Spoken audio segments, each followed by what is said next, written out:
our mainstream approaches, which have been really around pharmaceutical first procedures, imaging and the like, haven't worked. So we're going to have to get big food and big pharma out of the way and reinvest in prevention. I would take 10% of the health budget in every developed country and allocate it to actual prevention. It's the idea that fat in the diet causes fat in the blood, and then that fat in the blood causes fat in the vascular system, the atherosclerosis. That fundamental misunderstanding of the diet hypothesis never left. We know that the typical Western diet is making people sick in the millions, contributing to obesity, diabetes, cancer, heart disease, to name but a few. This diet is laden with ultraprocessed foods, is packed with sugar, and yet it is all legal, 100% legal, and people consume it and are facilitated in their consumption of this kind of diet without any barriers at all. Professor Grant Schofield, how do we go about changing this, because it is costing so many lives? You're right, the ultra-processed food revolution's been a real problem for us in society. And our mainstream approaches, which have been really around sort of pharmaceutical first procedures, imaging and the like, haven't worked. So we're going to have to get big food and big pharma out of the way and reinvest in prevention. Prevention is secure. So, I would take 10% of the health budget in every developed country and allocate it to actual prevention. I think probably in Ireland, like in New Zealand and Australia, when they talk about prevention, they talk about bowel screening and breast screening, but, we're talking about actual prevention, healthy food supply. Notwithstanding that, the science hasn't made it to medical school. The science of healthy food hasn't made it to nursing school. The science of healthy food, surprisingly, hasn't made it to dietitian school, at least in a way that I can comprehend of the major ways that a poor diet would affect your health. So I think that part needs to be a big change, and that's probably what I'm mostly concerned about in my own work. Well, talk to me about that, because I interviewed a colleague of yours, Dr. Karen Zinn, a few weeks ago, who co-wrote the book, What the Fat, with you several years ago. And you're talking there about the flaw in the education of our doctors and our nurses. And one of the subjects at the heart of that education is the failure to educate these medical professionals about fat. Can you talk to me about this, for example, and about how there's a complete misunderstanding as to the role of fat, the significance of fat, and the necessity to consume healthy fats in our diet? Yeah, I think there's 5 plausible ways that are big things to, I think, how diet can affect your health. And the first one is around just metabolic homeostasis. So, at the heart of that, of course, is maintaining a normal glucose, and even in the face of normal glucose, normal insulin. And so that, in my mind, should be front and center. But for various reasons, the idea that fat in the diet causes fat in the blood, and then that fat in the blood causes fat in the vascular system, the atherosclerosis and stuff. I suppose they're spelt the same, so that's something. But that fundamental misunderstanding of the diet hypothesis never left medicine, and still front and center. And so you're really missing the main front and center stage, which, fat's really got nothing to do with it. In fact, a decent amount of healthy fat and, good protein as they occur in nature are going to give you nothing but a stable blood glucose, stop the hypersecretion of insulin, which are really the front and center problems. So we sort of missed the boat there. But just to show you how wayward that was, you can just look at a simple feeding study. You feed someone a high carbohydrate, low fat meal, and look at how the fats in their blood, so free fatty acids, triglycerides, go up, and they spike almost immediately. You see someone a diet that's free of carbohydrate, high in fat and protein, and you see that system perturb much less. So we sort of miss that main front and center of the 5 things that affect metabolic health. And until we get that front and center in our education system and in our textbooks and with our dietitians especially, we've got no real hope. And it's so obvious. Having written the book several years ago now, at this stage, when you see the term low fat on the side of food products and items in supermarkets, what are your immediate thoughts? It's usually fake food. So, I mean, the first thing, the fact that's in a packet with a label means it's by definition ultra-processed. And that is a marketing strategy. My gosh, I mean, you would have thought we'd moved on. I saw low-fat marshmallows the other day. That was an interesting take on the whole. It's funny because you never see low in sugar. You'll see low fat. You never see low in sugar. You'll see no added sugar, but that doesn't mean to say that it's low in sugar. It's just funny how some of these techniques are used by the food industry to deceive us.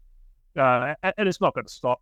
I'm usually slightly on the political right, so I'm not one who's big on overreach of governments and legislation, but I think the food industry is well out of control. And, the reason any developed country has a legal framework is to protect people from unforeseen harms of behaviours like not wearing a seatbelt or drink driving or taking drugs or something. But where we're at with ultra processed food is a clear health harm, particularly to our young people. So I think there's need for some protection around that. So I don't think as everyone will know who's listening, the world's turned into a sort of left versus right.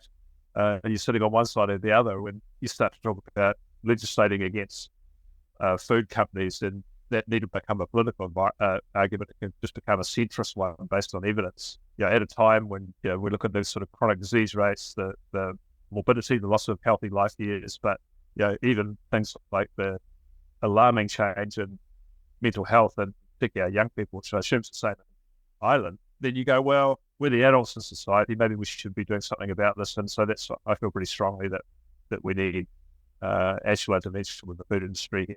You spoke earlier on about that breakdown in the education of our medical professionals. Where does the responsibility lie there as far as educating our doctors and our nurses and our dietitians as to what the science, the actual science is when it comes to nutrition? Why don't we take a step back and just think about that science? So I said there was 5 things. It was just worth considering this quickly. The first we talked about maintain normal homeostasis. There's glucose and insulin at the center of that. These endocrine hormones, the GLP and whatnot, that we're trying to use drugs against now, but eat your veggies. There's leptin and leptin resistance there. The next big thing, of course, is that we might not have sufficient nutrients. So that's a well-known part of nutrition, but exactly what nutrients modern food contains in a micro sense, and people getting enough protein, enough essential fatty acids, is an issue for people. The third plausible way that diet affects health is that for some reason or another, your body has an immune response against something that is food or a food-like substance, but your body doesn't want to have anything to do with it. And that can vary in response from something like a celiac disease to just irritable bowel or a gluten sensitivity, but various aspects of that. And people go their whole lives in a bad way, not knowing how to fix that because none of that's taught. The fourth plausible way is that stuff's getting into our food and into our bodies, into the ecosystems that we live in, that it's in food or around food but is not food. And some obvious examples of that are things like bisphenols from plastic and their role in disrupting normal energy homeostasis and hormonal homeostasis, particularly in estrogen or glycophosphates and these sorts of things. And the last possible way is sort of interaction between nutrients, drugs, and genes. Some things might, for example, deplete your copper because you're getting a treatment for something, or you might take too much of a particular supplement, or that supplement doesn't respond well with your genotype, and some of these different types of methylated B vitamins can do better in those things for some people, and that's an unfolding area. But of all of those 5 things, the only thing we taught people there is some basic understandings of vitamin C, scurvy, a few micronutrient deficiencies. That's it. The rest of the everything else that we've taught there really isn't covered in any sort of mainstream health curriculum. And you go, wow, that's an astonishing gap. And then, I've usually not been one to be a conspiracy theorist because having worked at a university my whole life, we're actually too useless to be organised with conspiracies. But you have to look at how medical schools around the world operate, particularly go, wow, is there an influence of pharmaceutical companies here? Pills first, sort of germ theory over to terrain theory? And the answer is I should say so. I think there's evidence of that, of funding. Our own drug buying agency in my country, New Zealand, same is true in Australia, is massively, and the drug testing and compliance, MedSafe in this country, are massively influenced by drug company money. They rely on it to stay going. Is it a case then that the medical profession is sleepwalking into this situation where both big food and big pharma are taking control of that conversation about food? Yeah, that conspiracy theory is no longer a conspiracy, in the sense that big pharma has been convicted of conspiring.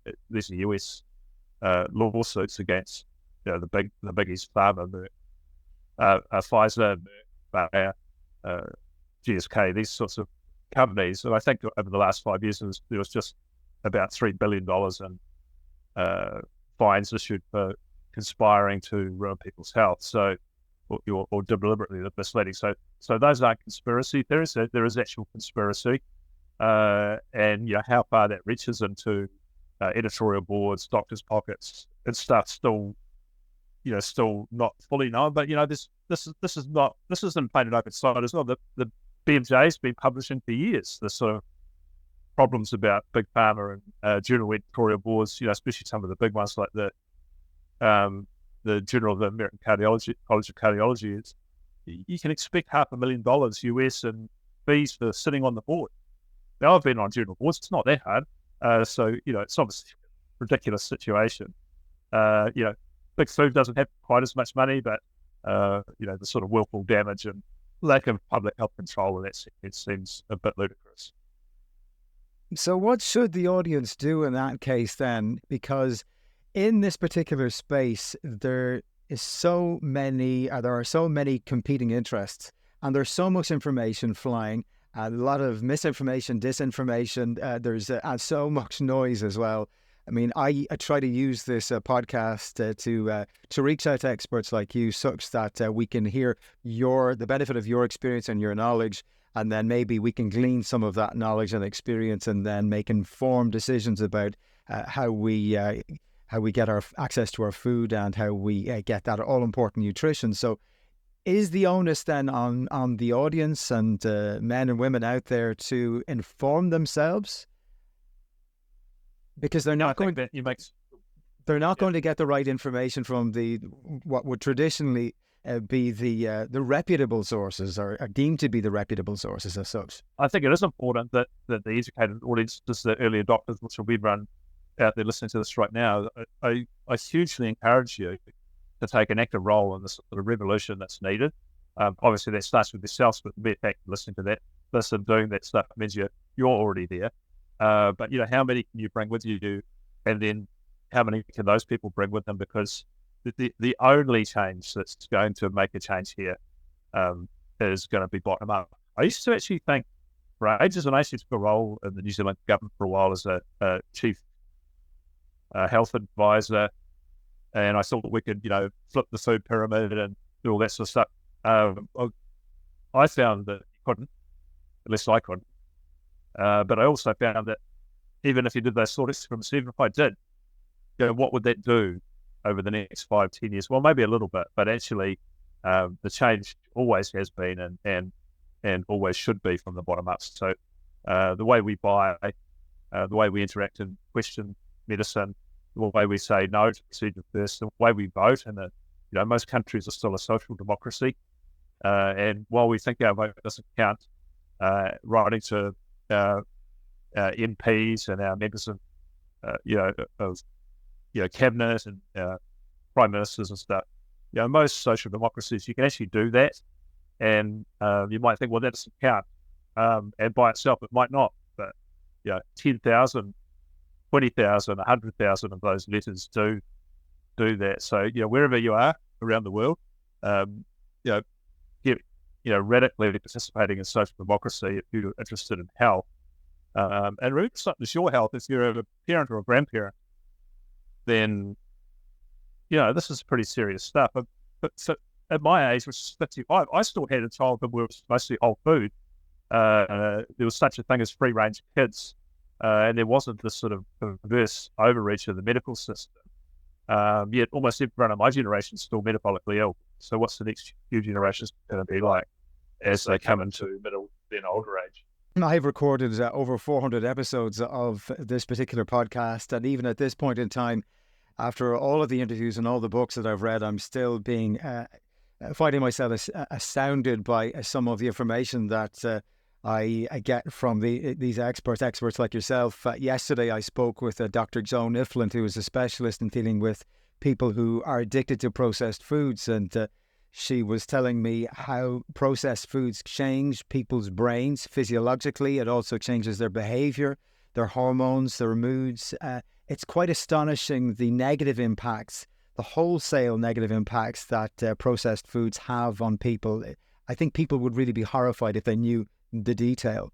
Really good point there about the brain. I suppose she's probably thinking about the dopamine system and the down-regulation of those receptors. And, this is, it's such an important way for people to think about a gateway to poor mental health. I mean, one way is you get, too stressed out and suffered trauma, and yet you're not physically or biologically robust enough to deal with that, and diet and lifestyle clearly plays an important part there. But, in many ways, the most likely culprit for changes in how we feel in the last couple of decades is actually too much pleasure. And one of those main culprits is ultra-processed food. And, all of a sudden that dopamine's down-regulated. So you're now got tolerance problems, you've got withdrawal problems. And now when you're not having the ultra-processed food, you're in pain. And when you have that sort of food, it just brings you back to normal, not giving you any pleasure. And then you're now in a state called ahedonia. You can't feel pleasure easily. And if you're a young person, all of a sudden you won't be going to sport. You won't want to pet the dog. You're not eating healthy food anymore. You're seeking more and more junk food. You combine that with something like gaming and mobile phones. It's, these are, in my opinion, that particular one is the problem for our teenage generation now to confront, and the adults that support them to confront. There's no way around poor mental health through too much pleasure, other than to get into that dopamine fast and reset the system. And we're not even talking about that. It's not even a topic.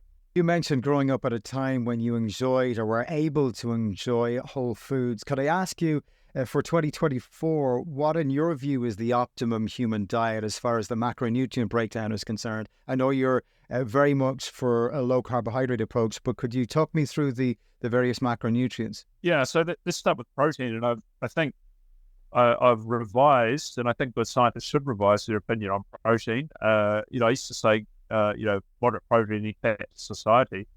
I would say, get as much good quality protein as you can. That should be the macronutrient of focus. And if you can get, up to 1.5, 2 grams per kilo of body weight of available protein a day, I think virtually everything else will take care of itself. You'll be full. You won't be craving the carbs and sugar, which you should keep down anyway. You can just top that up with a bit of fat, and all this in a whole food context, of course. I'm just always astonished with these protein studies that keep coming out when they follow these radioactive protein phenylalanine isotopes, and just see how much protein can be used. And I think the Dutch group came out with a study just a couple of months ago, which shows pretty convincing that even 100 grams of available protein in one sitting all gets used up. It doesn't get converted to sugar in some inefficient way that's plausible. It just doesn't happen. It keeps getting used for hours and hours. So I think, in my main, protein, absolutely the macronutrient of interest. Fats, yeah, good for filling, good for energy, generally pretty benign, except for the industrial seed oils, of course, which can be a problem. I still think fat quality is an issue. You're like really overheating it, and it's sort of getting to an oxidation point's an issue. If you're leaving it in the cupboard, especially in the light, a lot of fats can go rancid, and I prefer healthy animal fats or maybe some of the vegetable fats like coconut oil are really my preference. Sugar and carbs, obviously sugar is just a no-brainer to keep out. Carbohydrate I've probably revised a bit on as well. Like I would generally thought of that as, we don't need it, stay away from it. But, if you're insulin sensitive, my youngest son's still a 14-year-old active young boy. I don't particularly think he needs to restrict dietary carbohydrate. He'll be fine. He'll deal with it without consequence. He won't be the case when he's 55 like me. And so, I say choose carbs bearing on your insulin resistance, really. It might be complete restriction to a bit of restriction, or to, just go for your life when you're a bit young, but keep the quality good. Could you help demystify something for me? Because a few people have asked me this, and I'd like an expert like you to be able to just explain it. What is the difference on the back of the packet when it says total carbohydrates and carbohydrates from sugar? What is the significance and difference? It's probably a fundamental one for you, but if you could explain. Yeah, well, when they're talking about sugar, they're generally talking about sucrose.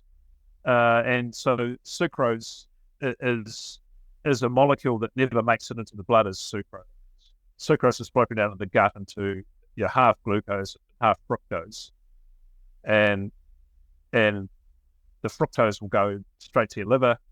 It'll be phosphorylized into uric acid and cause insulin resistance. But it doesn't push up insulin, which, might initially sound like a good thing. And the glucose pushes it up, but you've got insulin resistance. Total carbohydrate includes that sugar plus all the rest of the carbohydrates. So the remaining carbohydrate will be glucose, which I think can be relatively benign if you're really insulin sensitive and highly active. But if you're insulin resistant, which let's face it, it's 2/3 of us, especially adults, probably more, then it's just going to bang up insulin, glucose in the blood and insulin. So they're all sugar, but what we mean in lay terms by sugar is sucrose. So I think that's probably how I would think about it.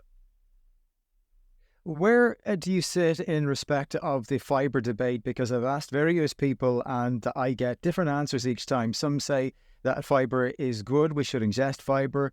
It helps to offset the spike in blood sugar, and then others would dispute that. So I'd just love to hear your thoughts on this. Interesting question to answer. So I think there's three instructive ways to think about this. One is, it's often talked about get your bowels moving and constipation, and I think that's utter nonsense. There's randomized trials on people with constipation, and eating no fiber is, you look at I think there's 40 people in each of the groups, a low fiber, a high fiber, and a no fiber group. And, across the weeks that they had the different diets, the high fiber people's constipation either didn't improve or got worse. And I think virtually 100% of the no fiber people, their constipation went away. So that's one thing there. So it's not necessary for bowel movements. I think that's nonsense. The second is, if you get into a decent epidemiological study, then it's randomized and you follow people to endpoints. And there's only one such trial, and unfortunately they use cereal fiber rather than vegetable fiber. But still, this was the DART study carried out of the UK in the 1990s, and what you discover is that the people who had the extra fiber had no benefit and were marginally worse than the control group, although it wasn't significant. The group that did better in terms of mortality and cardiovascular outcomes had more fish, so that was instructive. But the third thing is, well, what happens to what benefits does fiber plausibly play? And I think there's two. One is that the insoluble fibers. This was the Ruppage theory is not correct, right? You eat some cabbage, it's got insoluble fiber in it. You can't digest it apparently, but if it doesn't come out the other end. So it's like, well, what's happened to this? It's been fermented, and it's been fermented into short chain fatty acids, butyrate, and I think there's some evidence those are really probably quite good for the for the gut. Provides energy. Some of that makes it into the body, and short chain fatty acids as fuel source is probably a good thing. So don't see any problems with that. The other thing about fiber, though, of course, when when you eat a vegetable, then the carbohydrates are what you call cellular carbohydrates. They're still locked up in plant cells, and those stimulate the release of GLP-1 in the lower small intestine, which is exactly the drug that Ozempic and Wegovy and these GLP-1 agonists affect. So it's having more or less a similar effect, at least at the intestinal level, of slowing gastric emptying, a feeling of fullness, and it's pushing insulin up a bit, which is fine, but it's doing it without pushing glucagon up, which is what carbohydrates that have been pulverized out of their plant cells do. So I think it's pretty plausible that fiber could have some benefits. But in saying that, I think you look around the world and you see this big carnivore community, and they go, well, I had all these problems. I stopped eating vegetables and I came right. Which seems to be more or less true. We need more study on that. But if that is true, which it seems to be, then I think that speaks probably more to those individuals' immune system problems with some vegetables or all vegetables. This is why there's autoimmune protocols, you get out nightshades and these things, or the FODMAPs diets with the fermentable vegetables are presumably useful. So, I wouldn't dismiss fiber as being useless, but I probably wouldn't say that it's the answer to all ills. And in some cases, it'll make things worse. So that's my thought on the fiber issue. You have written about fasting mimicking diets. I spoke with Professor Walter Longo, who is very active on this particular topic. In your view, what does this kind of diet look like? And do you believe that it would confer benefits on somebody who does it every so often? I've talked about fasting mimicking diets. I've talked about fasting mimicking exercise. And, either of those things, the reason I think those are important is that, you can broadly think about the human metabolic system as having two different signaling states, and both of them are essential for health. So one is the anabolic state, which is growth, it's cell division, it's an inflammatory situation. And we generally think of some of those things like inflammation and deactivation of our innate immune system,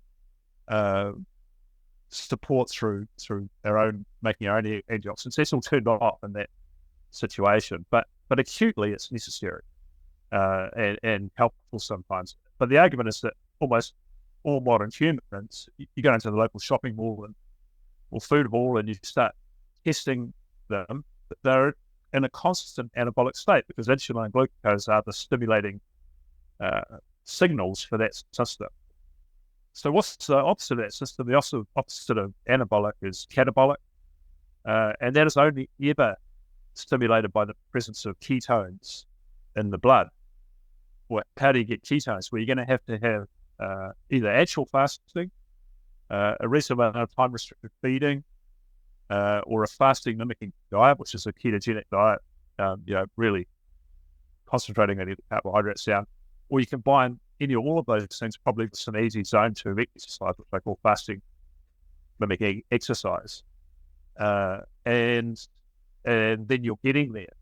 Now, I just prefaced that by going, I imagine historically that humans who were highly active, eating a whole food diet, whether they were Inuit or Maasai or Hanzu warriors hunting and gathering, or even quite high carbohydrate eating Papua New Guineans in the highlands eating a lot of fruit, that just sleeping overnight would have returned you to a state of producing ketones in your blood and having that catabolic signaling.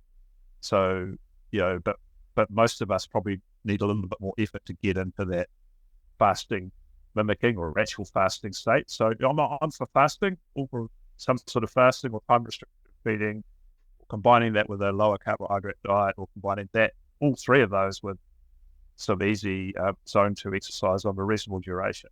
And all of those are paths to the same place, at least in my opinion.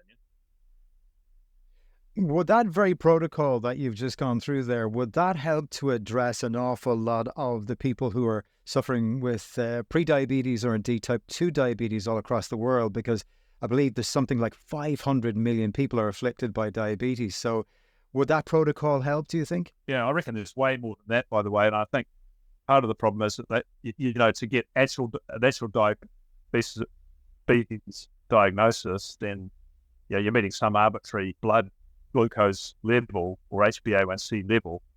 Our country, it's depends on the measurement, yes, but it's 50 millimoles per mole. But things had lost their way before that, so you've probably got twice, 3 times, 4 times that with pre-diabetes, and you've probably got 10 times that with hyperinsulinemia, high insulin, therefore metabolic syndrome, but without having lost control of the glucose yet.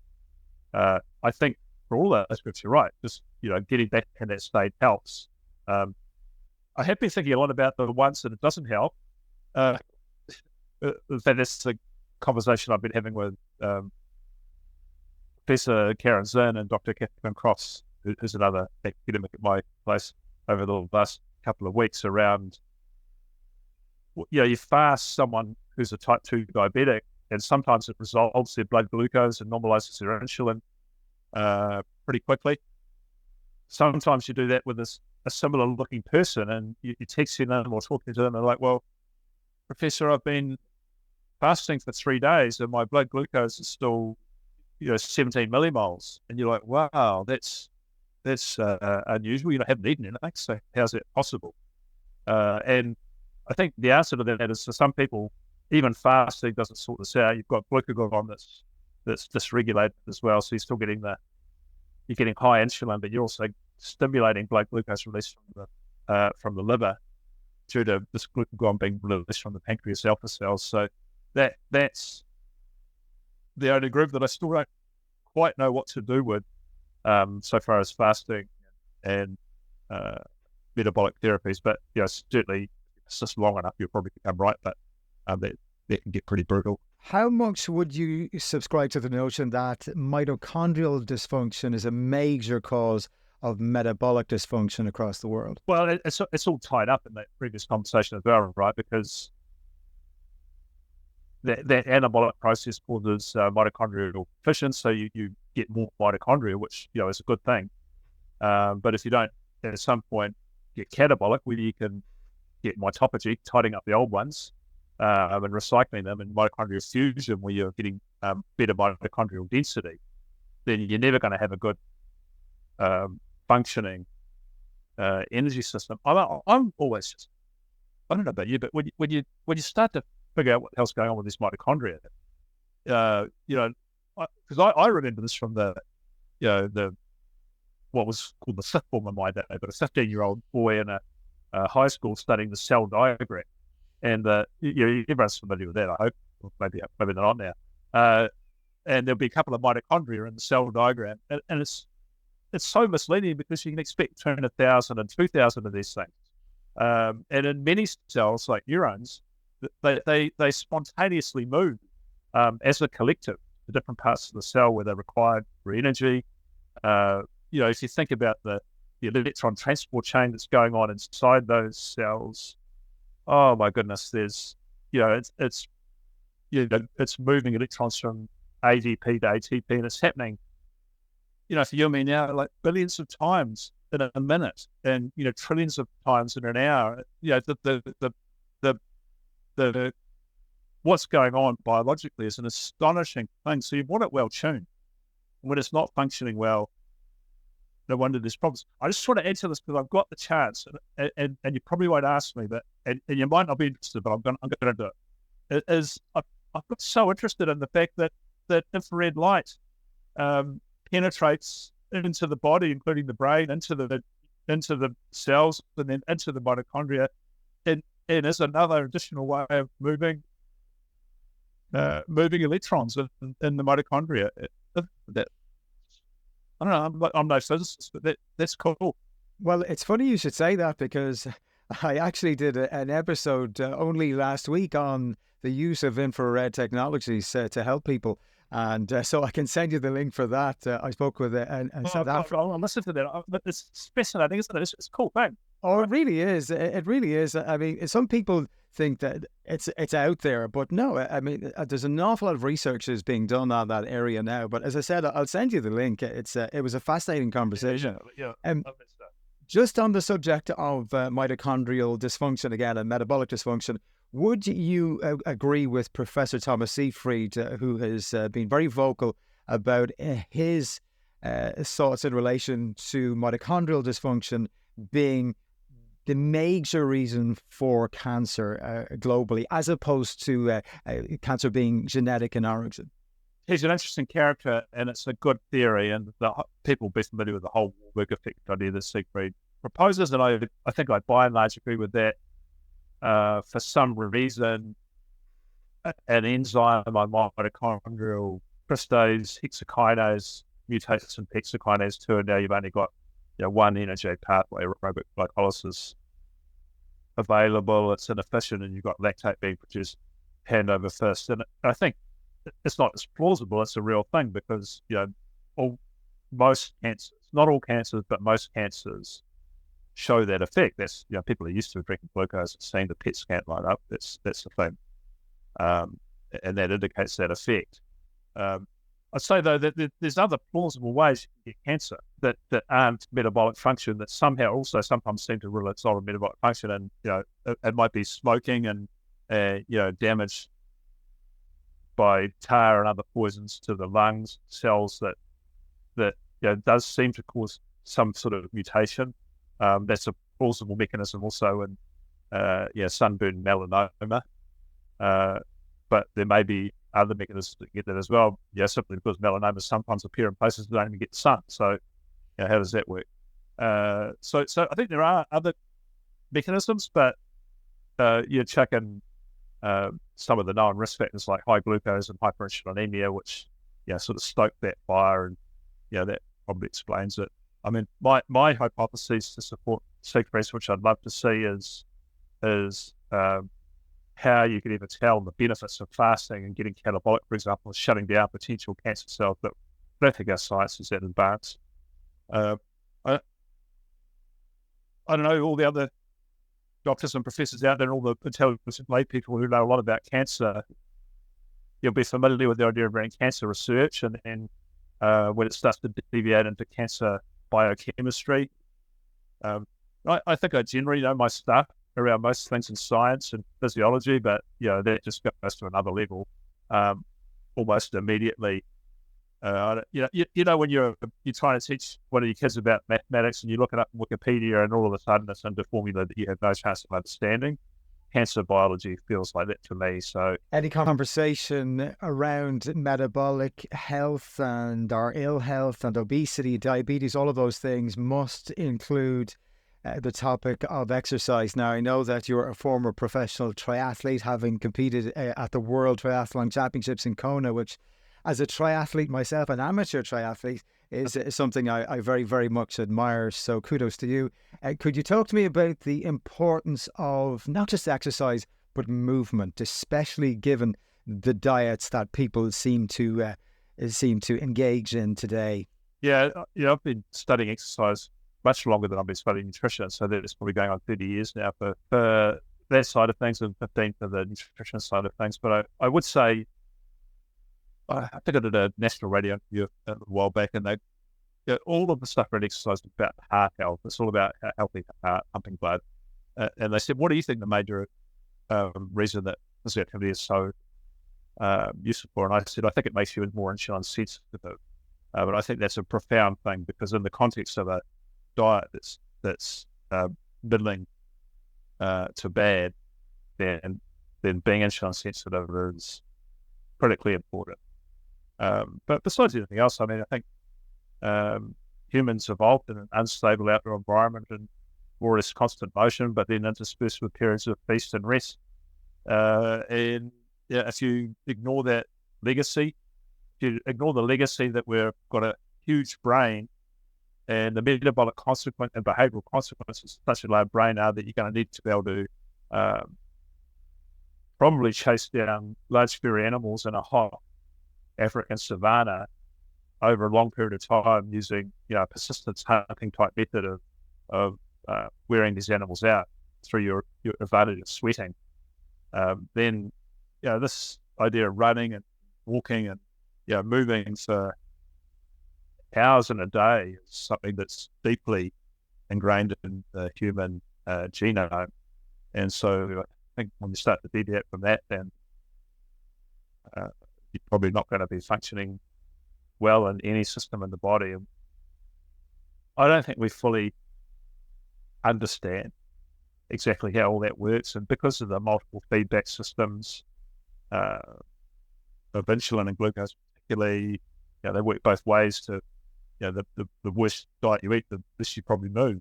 There's reasons for that as well. So, it's a complex but fun area. And I suppose one of the good things is that at least there's not a big exercise industry or big cars tried to stop us for a while, but not really on the same way as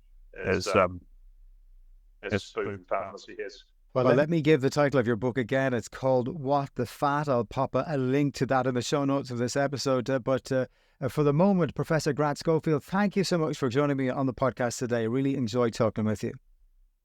Well, thank you for tuning into this episode of the Happy Habit Podcast. If you enjoyed it, show your support, like, subscribe, and share news of this podcast with other people. Plus, we're on YouTube if you want to head over there and become a subscriber there too. Until next time, stay happy.